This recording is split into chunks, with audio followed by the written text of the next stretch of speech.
I'm not very good with the heat, and we've had a week of really hot weather, so the tomatoes have loved it, but I've been hiding inside the house.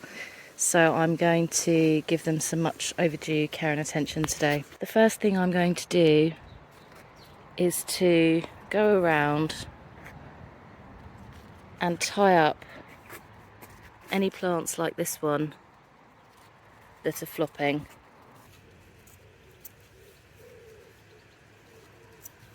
When you're tying your tomato plants in, you want to go around the main stem, do a figure of 8 and tie the string to the cane, not to the plant.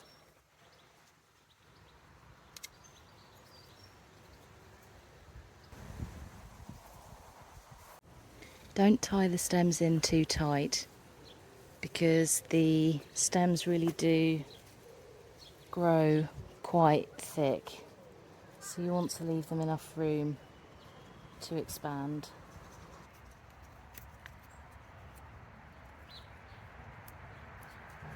If you're growing tomatoes as cordons, where the main stem, you'll see that you've got the main stem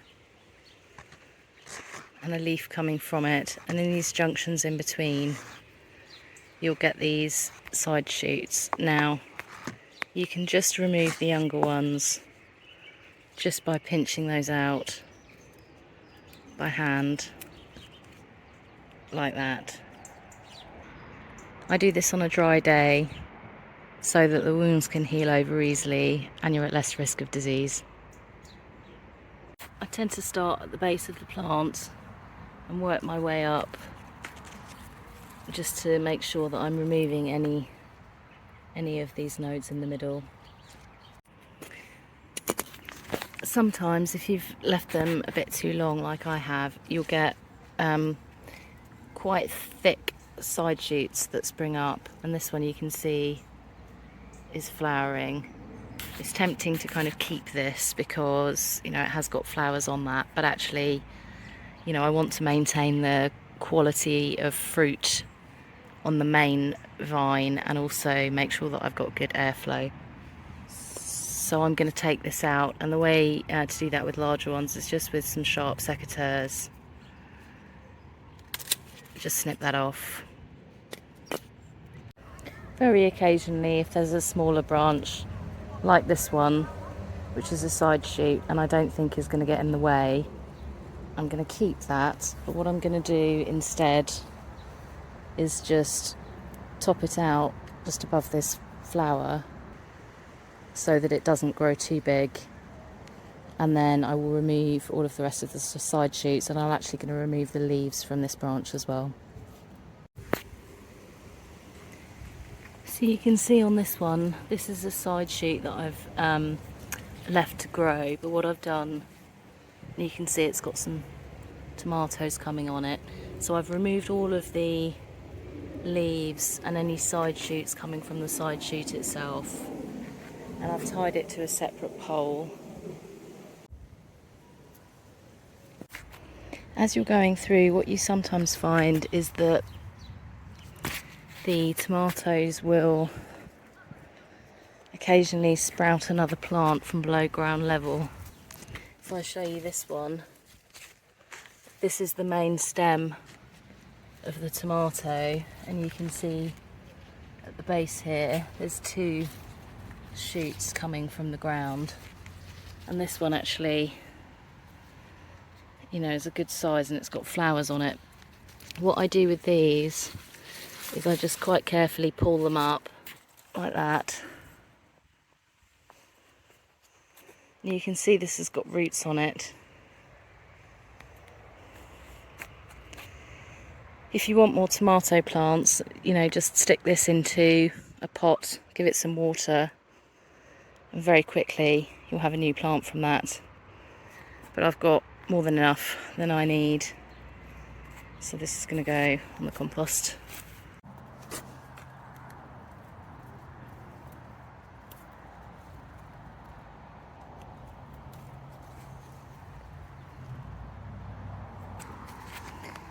What you might see when you've had particularly hot weather like we've had here is that the fruit won't pollinate, and they'll turn yellow like this, and then that will drop off.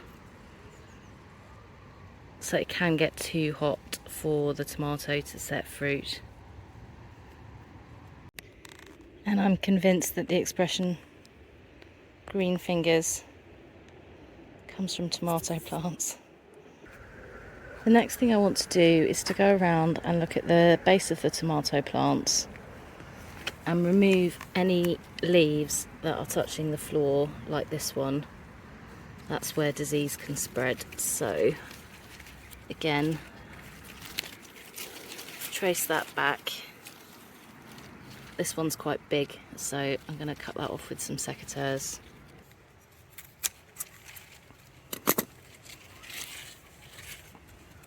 I'm going to lose this one as well.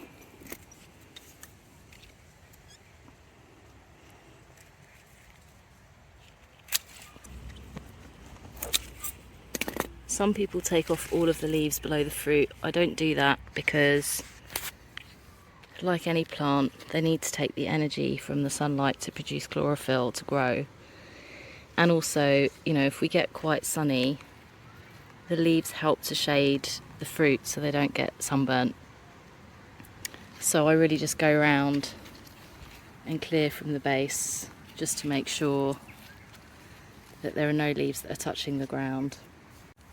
At this point, you also want to look for any leaves that are looking damaged, diseased or yellowing, and remove those too.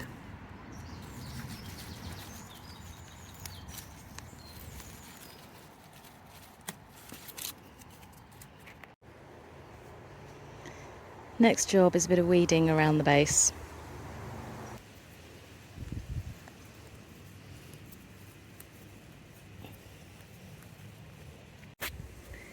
I've also got quite a lot of amaranth that have self-seeded in here, you know, and they're so beautiful and they contrast the tomato leaves, but I don't want them to be taking too much energy or air from the plants, so I'm going to take a couple of these out, like this one, which is getting a bit too close. I'll leave a few in here. So they're looking loads better. Next thing I'm going to do is to water them and then give them a feed. You don't really want to feed them when they're thirsty, so I'm going to water them first. Always water at the base. Water early in the morning.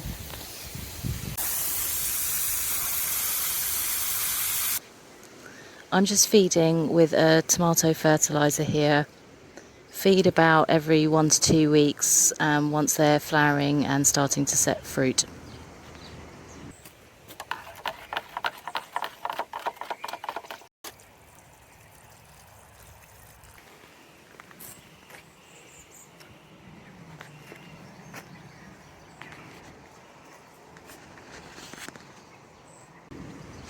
Thanks for watching.